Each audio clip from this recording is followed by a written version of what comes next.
وہ دونوں ایک دوسرے سے تھوڑے فاصلے پر دیوار سے پشت جوڑے بیٹھے تھے۔ بیچ میں آتش جان جل رہا تھا۔ لکڑیوں کے چل کر چٹکنے کی آوازیں تو گونج رہی تھیں اور کوئی دوسری آواز نہ تھی۔ وہ بنا سانسوں کے ساتھ بیٹھے سامنے کی دیوار اپنے لمبے ہوتے سائے کو دیکھ رہے تھے۔ اتنی خاموشی، اتنے سناٹے اس حویلی میں تھے، خدا کی پناہ دہشت سی محسوس ہوئی تھی۔ درسئی خانزادہ کی آنکھوں میں سوائے وحشت و اضطراب کے کچھ نہ تھا۔ بابا پہلی گولی پر ہی مر گئے تھے یا پھر سانس لے رہے تھے، میں نہیں جانتی، اس نے ہچکی لی۔ درسئی خانزادہ اپنے چہرے پہ دونوں ہاتھ رکھ گیا۔ وہ اپنا منہ نوچ لینا چاہتا تھا، وہ اپنی آنکھیں نکال لینا چاہتا تھا، وہ اپنی سماعتیں زخمی کر دینا چاہتا تھا، وہ پرویش کو خاموش کروا دینا چاہتا تھا، مگر وہ ان میں سے کچھ بھی نہیں کر پا رہا تھا۔ میری گڑیا کے پاس وہ بے جان سے پڑے تھے، میری گڑیا پہ بابا کا خون لگا تھا، وہ بہتے آنسوؤں کے ساتھ کہہ رہی تھی۔ وہ کرب سے چہرے پہ دونوں ہاتھ رکھے رہا۔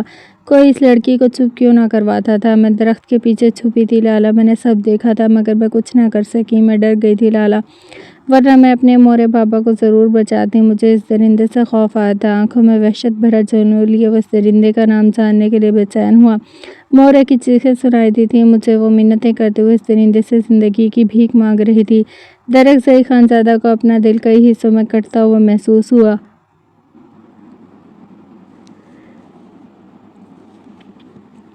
کوئی اس بولتی ہوئی لڑکی کو خاموش کروائے۔ درخزئی کا پور پور کر رہا تھا، ہاتھ سینے پہ آن ٹھہرا، درد اب دل سے ہوتے پورے وجود میں اترنے لگا۔ میں نے سنا تھا، ایک ایک لفظ سنا تھا، ایک ایک چیخ سنی تھی، اس کا کپ کپاتا ہاتھ سینے سے نیچے آنے لگا۔ درخزئی خانزادہ کے پورے وجود کو تیز آرے سے کاٹا جا رہا تھا۔ وہ ماں بننے والی تھیں لالا۔ اونچے لمبے چوڑے وجود والے مرد نے ہچکی لی تھی۔ وہ ماتمی انداز میں رونا چاہتا تھا، مگر بے بسی کا یہ عالم تھا، وہ رو نہ پا رہا تھا۔ اس کی آنکھوں میں ایک آنسو نہ رہا تھا، اس کی آنکھوں میں سیاہی اتر آئی، وہی سیاہی جس سے اس کا مقدر لکھا گیا تھا۔ سیاہ تاریک مقدر۔ وہ روتے ہوئے کہہ رہی تھی، مجھے مت مارو، میں ماں بننے والی ہوں۔ درخزئی خانزادہ سینے پہ تھپڑ مارنے لگا۔ ماتم کرنے سے وہ خود کو روک نہ سکا تھا۔ وہ اپنے سینے پہ اس قدر زور سے ضربیں لگا رہا تھا، سیاہ دیواروں کے ساتھ ساتھ آتش دان میں جلتی آگ بھی سہم گئی تھی۔ زنیشا شاہ روتے ہوئے اپنا سر دیوار پر پٹکنے لگی۔ برسوں پرانے ناسور جیسے زخم کھولے گئے تھے۔ ماتم تو بنتا ہی تھا۔ ارحم لالا کے مورے بابا کو بھی مار دیا، ان کو بھی گولیاں ماری تھی، ہمارا پورا خاندان اجاڑ دیا۔ وہ سینے پہ بے دردی سے مکے مار رہا تھا، زخمی بازو کے ٹانکے کھل گئے تھے۔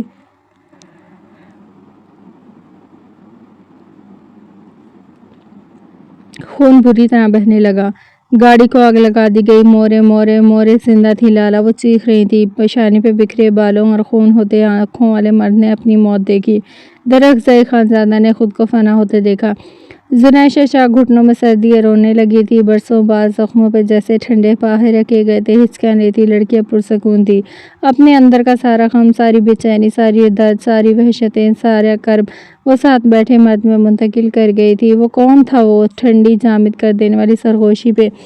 زنیشا شاہ نے سر اٹھایا، آنکھیں صفاقی کی حد تک سرخ تھیں۔ سامنے کی دیوار پہ اس نے اپنے دہشت زدہ سائے دیکھے۔ للما خانم کا پہلا شوہر تبریز خان، زرا خانزادہ کا باپ تبریز خان۔ آنکھیں مونتے وہ اپنا انتقام اس مرد کے حوالے کر گئی تھی۔ طوفانوں کی زد میں آئے درخزئی خانزادہ نے یہ نام سنا تھا، آن کی آن درخزئی خانزادہ کے وجود کے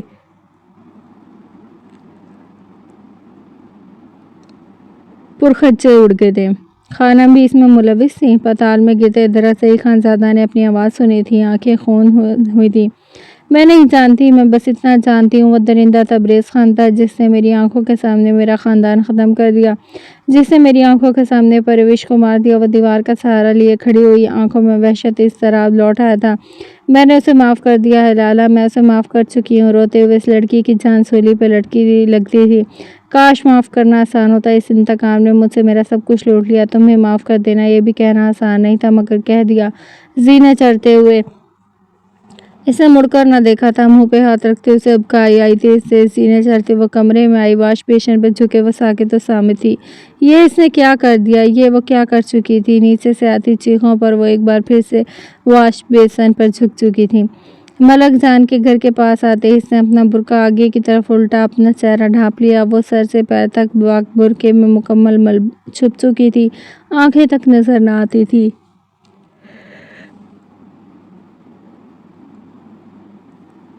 وہ ساویار کے ساتھ ہی اندر داخل ہوئی، دروازے پر ہی نازمینہ اسے مل چکی تھی۔ وہ اسے برقعے میں دیکھ کر ایک لمحے کے لیے ششدر ہوئی، دوسرے لمحے وہ اپنی حیرت پہ قابو پاتے عائش کا ہاتھ پکڑتے کمرے کی طرف چلی آئی۔ ملک جان ساویار کے ہمراہ بیٹھک کی جانب بڑھ گیا تھا، جہاں لڑکے کی طرف سے اس کے گھر والے تھے، اس کے لڑکے کے 2 بھائی اور اس کا والد ہی مرد مہمانوں میں شامل تھا۔ ساویار کا بڑے ولولے اور جوش سے استقبال کیا گیا تھا۔ ساویار نے اپنے کسی جاننے والے میں ہی ملک جان کی بہن کا رشتہ کروایا تھا۔ ساویار کا انتظار تھا، اس کے آتے ہی نکاح خواہ اور ملک جان سامنے والے کمرے کی جانب بڑھ گئے۔ اندر جانے سے پہلے اجازت لی گئی۔ کھلے دروازے سے ساویار خانزادہ نے اپنی بیوی کی جھلک دیکھی تھی۔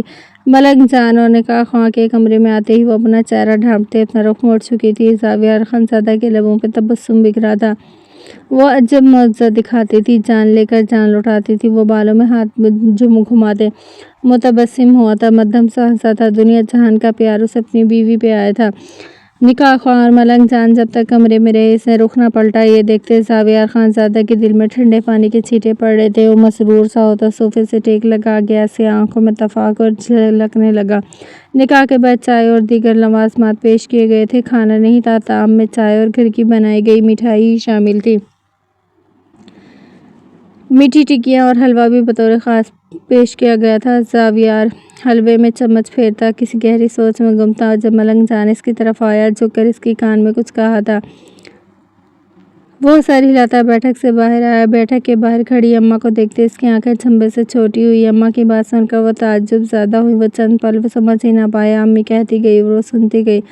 ششدر ہونے کے باوجود وہ اماں کی باتوں سے متفق نظر آتا تھا۔ اس کی آنکھوں میں عجب سی چمک آن ٹھہری تھی۔ عائش آنکھوں میں حیرت و استعجاب لیے نازمینہ کو دیکھ رہی تھی۔ سانسیں تھیں سینے میں اٹکنے لگیں۔ نہیں، وہ سختی سے سرنفی میں ہلا گئی۔ تمہارا خان بھی یہی چاہتا ہے۔ نازمینہ کی بات وہ ایک جھٹکے سے کھڑی ہوئی، آنکھوں میں آتش دہک اٹھا تھا۔ اس نے آؤ دیکھا نہ تھا۔ وہ کمرے سے نکل آئی، مگر کمرے سے جانے سے پہلے اس نے اپنا چہرہ ضرور ڈھانپ لیا تھا۔ برہنہ چہرے کے ساتھ باہر جاتی تو آنکھوں میں ہمہ وقت دہشت رکھنے والے مرد کے عتاب کا نشانہ بن جاتی۔ نازمینہ اماں سے پکارتی رہ گئی۔ اس نے انسنی کر دی، سینے میں جیسے نوکیلے بھالے اترے تھے، دل فگار ہوا تھا۔ بیٹھک کے دروازے سے اندر آتے ساویار خانزادہ کے ہاتھ کے اشارے سے اس نے اندر آنے سے روک چکا تھا۔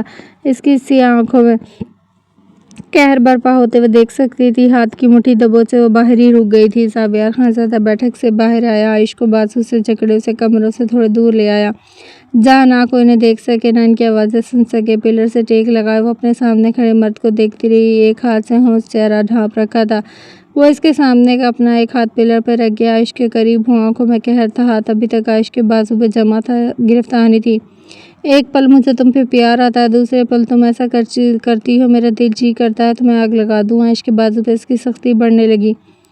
وہ چہرہ ڈھکے اس کی آنکھوں میں دیکھتی رہی۔ اتنا خوف، اتنا ڈر تھا، اس نے چہرے سے نقاب نہ ہٹایا۔ گلابی کامدار دوپٹے میں عیاں ہوتی آنکھیں ساویار خانزادہ کا امتحان لے رہی تھی۔ ایسا کیا کیا ہے میں نے؟ اس کی سختی پر قاتل آنکھوں میں شبنم آن ٹھہری۔ بیوی ہو تم میری، کیسے تم منہ اٹھا کر بیٹھک میں آ رہی تھی، وہ بھی ان مردوں کے سامنے جو نیچے میرے کام کرتے ہیں؟ 2 ٹکے کے مردوں کے سامنے آؤ گی تم؟ وہ درشکی سے گھرایا، بازوؤں پر گرفت نرم کر دی گئی تھی۔ قاتل آنکھیں نیرز بہا رہی تھی، مگر ساویار کی اپنی آنکھوں میں قہر ابھی بھی تک برپا تھا، جس پر اس کا اختیار نہ تھا۔ اسی گھر میں آپ مجھ سے دوبارہ نکاح کرنے جا رہے ہیں، جن کے لیے آپ کے لہجے میں حقارت ہے۔ آنکھوں کا آتش عائش کے لہجے میں اتر آیا تھا۔ ساویار پیچھے ہوا، چہرے پہ ہاتھ پھیر کر خود کو پرسکون کیا۔ کس بات کا رنج پہنچ رہا ہے؟ کس بات کی تکلیف ہے؟ اپنے شوہر سے دوبارہ نکاح کرنے پر تمہیں کیوں اعتراض ہے؟ وہ جتنا خود کو پرسکون رکھ سکتا تھا رکھ رہا تھا۔ قیامت برپا کر دینے والی آنکھیں اس لیے پانی بہا رہی تھی، لہجے میں اس لیے آتش فشاں برپا تھا۔ ساویار کا چہرہ عجب ہوا۔ جو بات اسے خشک کرتی تھی وہی بات اس عورت کو بے آرام کر دیتی تھی۔ وہ اندر تک بالکل ہوا تھا۔ عائش اسے دیکھتی رہی۔ وہ کہنا چاہتی تھی، وہ اسے سر سے پیر تک زنجیروں میں جکڑے ہوئے ہے، وہ اسے بڑی محبت سے پنجرے میں قید کیے ہوئے، اب اسے اور کتنا قید کرنا ہے؟ اس کے کٹے ہوئے پر اور کتنے کاٹنا چاہتا ہے؟ اس کی جھکی گردن اور کتنی جھکانا چاہتا ہے؟ وہ نگاہیں جھکا گئی تھی۔ کچھ دیر پہلے وہ آگ برساتی نگاہوں سے اسے دیکھ رہا تھا، اب اس آنکھوں میں دیوانگی جنون تھا۔ وہ اس جنون کی متحمل نہیں ہو سکتی تھی۔ وہ اس کے قریب ہوا اور نرمی سے اس کا نقاب اتار دیا۔ ذرا سا جھک کر ملکوتی نے کوش کو بڑے غور سے دیکھا۔ تم ہی وہ عورت ہو جو مجھ سے سوال پوچھ سکتی ہو، اگر کچھ کہنا ہی تھا تو مجھے بلوا لیتی، یوں بیٹھک میں آنے کی کیا ضرورت تھی؟ عائش کا ہاتھ تھامے وہ اس کا ہاتھ چوم لیا۔ عائش نے نظریں نہ اٹھائی، اس کے پیروں پر وہ پھر سے محبت سے کینچی چلا رہا تھا۔ نکاح سے کیا فرق پڑے گا میری جان، میرے دل میں دیکھو، تم کسی شان سے استدا ہو، کبھی جھانک کر دیکھو۔ تھوڑی کو جکڑے اس کا چہرہ اوپر اٹھا گیا۔ بتاؤ، فرق پڑتا ہے اس بات سے کہ ہم دوبارہ نکاح کریں؟ کیا دوبارہ میری سپردگی میں آنے سے ہماری تقدیر بدل جائے گی؟ وہ اس کی آنکھوں میں جھانکتے ہوئے پوچھ رہا تھا۔ کون سی تقدیر جو تم نے خود لکھ کر مجھے اپنے نام کر دیا؟ فتح کے خمار میں تم نے مجھے شکست سے دوچار کر دیا۔ وہ لبوں پہ مچلتے لفظوں کو دل میں مدفن کر گئی، بس خاموشی سے دیکھی گئی۔ تقدیر تو یہی رہے گی نا عائش، تم میری ہی رہو گی، ہمیشہ میری رہو گی۔ وہ کتنے یقین سے کہہ رہا تھا۔ کبھی کبھی عائش کو اس کے اتنے یقین پر حیرت ہوتی۔ تمہیں خوف ہے عائش؟ سگریٹ نوشی سے سیاہ پڑتے لبوں نے سوال داغا۔ وہ اس کے اتنے قریب ہوا، کولون کی مہک عائش کے وجود پہ اشتعال کی طرح طاری ہوئی۔ کس بات کا خوف؟ عائش نے دھیرے سے پوچھا۔ تمہیں لگتا ہے اس بار تم پورے دل سے مجھے قبول کرو گی؟ نکاح کے دو بول اس بار تمہیں مکمل میرا کر دیں گے۔ تم مجھ مکمل ہوش و حواس میں میری سپردگی میں آنے سے خوف زدہ ہو؟ مغرور نقوش میں اپنے ہونے کا غرور تھا، اپنی ذات کا ظام تھا۔ وہ اس کے حیرت زدہ لبوں سے نکلنے والے لفظوں کے یقین پر تلخی سے مسکرائی تھی۔ اپنے ارمانوں کا خون کر کے وہ کیوں اسے دل سے قبول کرے گی؟ وہ اس کی فتح پر کیوں جشن کا جشن منائے گی؟ وہ اسے ایک بار پھر اپنی ملکیت میں لے رہا تھا۔ فتح آج پھر اس کے حصے میں آنے والی تھی، وہ تو بس سر جھکائے اس کی ملکیت میں چلی جائے گی۔ میری جان، میری عورت۔ اس کے لہجے میں ایک بار پھر احساس فخر جھلکا تھا۔ عائش نے اس کی آنکھوں میں نہیں دیکھا تھا جب وہ اسے میری کہہ کر چاشنی بھرے لہجے میں پکارتا۔ اس کی آنکھوں میں فتح کا خمار چھلکتا تھا اور وہ اس کی جیت میں اپنی ہار دیکھتی تھی۔ جب میں نے تمہیں اپنے نکاح میں لیا، میں وہاں ہوتے ہوئے بھی نہیں تھا۔ میرے دل میں تمہارے لیے اتنی نفرت تھی کہ تمہارا نام تک سننا نہیں چاہتا تھا، یہاں تک کہ نکاح کے بعد مجھے تمہارا نام بھی یاد نہیں رہا تھا۔ وہ اب تلخی سے کہہ رہا تھا۔ آج ہم دونوں پورے ہوش و حواس، دل کی تمام تر سچائیوں سے ایک دوسرے کو قبول کریں گے، ایک دوسرے کو اپنائیں گے۔ وہ بے حد محبت سے اس کے گال پہ ہاتھ رکھ گیا تھا۔ ذرا سا جھکتے اس کے لبوں نے عائش کی ماتھا پٹی چوم لی۔ بے بسی سے عائش کی آنکھوں سے چند قطرے ٹوٹ کر گرے تھے۔ اماں نے تو بس ایک تجویز رکھی تھی، تم ونی میں آئی تھی، وہ چاہتی تھی ہم دوبارہ نکاح کر لیں۔ میں نے اقرار کر دیا۔ سچ پوچھو عائش، میں بھی یہی چاہتا ہوں۔ سمجھو اس وقت میری زندگی کی سب سے بڑی خواہش، بڑا ارمان یہی ہے۔ وہ نرمی سے کہتا اپنی خواہش کے ساتھ اپنا فیصلہ اس پہ صادر کر چکا تھا۔ میں انکار کر دوں تو؟ عائش نے کاٹ دار نگاہ زاویار پہ جمائی۔ زاویار کا چمکتا ہوا چہرہ پل بھر میں تاریک ہوا تھا، آنکھوں میں ایسی ویرانی اتری عائش کو اپنی نگاہیں پھیرنی پڑی تھی۔ وہ پیچھے ہوا، جیکٹ کی جیب سے سگریٹ لائٹر جلاتے لبوں میں دبا لیا، خود کو مکمل بے نیاز کرتے وہ اندر سے بے حد بے چین ہو گیا تھا۔ ڈھیر سارا دھواں اپنے اندر بھرتے وہ خاموشی سے اسے دیکھے گیا۔ تمہارے اقرار کی میری زندگی میں بہت اہمیت ہے عائش۔ جلتا سگریٹ زمین پر پھینک دے بہت دردی سے اپنے بورڈ کے نیچے کچل دیا۔ میں نکاح نہیں کرنا چاہتی، دو ٹوک لہجے میں کہا گیا۔ زاویار کے لب بھیج گئے، وہ بالوں میں انگلیاں پھنساتے برآمدے کے ایک سرے سے دوسرے سرے پر ٹہلنے لگا۔ اس کے بھاری بوٹوں کی چاپ میں بے چینی اضطراب نمایاں تھا۔ اپنا چہرہ ڈھانپ لو عائش، آواز میں قدری نرمی مگر لہجہ تحکم بھرا تھا۔ عائش نے اپنا چہرہ ڈھانپتے اس کے حکم کی تعمیل کی۔ وہ اس کے قریب آیا۔ نکاح ابھی ہی ہوگا، سیاد نے فیصلہ سنا دیا۔ سینے سر خم کر لیا۔ بحث و مباحثے کی گنجائش نہ رہی تھی، کچھ جا کے وہ انکار کرتی۔ وہ اس کی آنکھوں کو چومتا چلا گیا تھا۔ عائش پلر سے ٹیک لگائے ہنسی چلی گئی تھی۔ نازمینہ نے اسے سرخ رنگ کا کامدار فراق پکڑایا جسے عائش نے بنا ہج و ہلال کے تھام لیا تھا۔ فراق کافی بھارا تھا، جس کا گھیرا بہت بڑا تھا۔ مختلف رنگ دار دھاگوں، موتیوں، شیشوں اور انٹیک کا کام ہوا تھا۔ علاقائی ٹریڈیشن کے حساب سے فراق بہت ہیوی بنایا گیا تھا، جس پر دوپٹہ بھی بہت بڑا اور بھاری تھا۔ بارڈر پر موتی اور انٹیک کا کام بھاری کام تھا۔ لڑکیاں ہنستے ہوئے کمرے میں سے بڑی سی چادر پکڑے کھڑی ہو گئی۔ عائش نے اس پردے کے پیچھے کپڑے بدلے تھے۔ وہ فراق پہن کر بیڈ پہ آن بیٹھی تھی، بے حد تھکی اور مرجھائی لگتی تھی۔ نازمینہ اور مہک مہمان لڑکی عائش کا میک اپ کرنے لگی تھی۔ عائش بیڈ پہ پشت جوڑے آنکھیں موند گئی۔ وہ چابی کی گڑیا کی مانے لگتی تھی، جو اس سے کہا جاتا وہ کر رہی تھی، جیسے خود کو قسمت پہ دھارے پہ چھوڑا تھا۔ آج اپنا آپ ان لڑکیوں کے حوالے کر دیا، وہ جیسے چاہیں اسے سجائیں۔ عائش کا میک اپ مکمل کرتے انہوں نے بقیہ تیاری بیچ میں چھوڑ دی تھی۔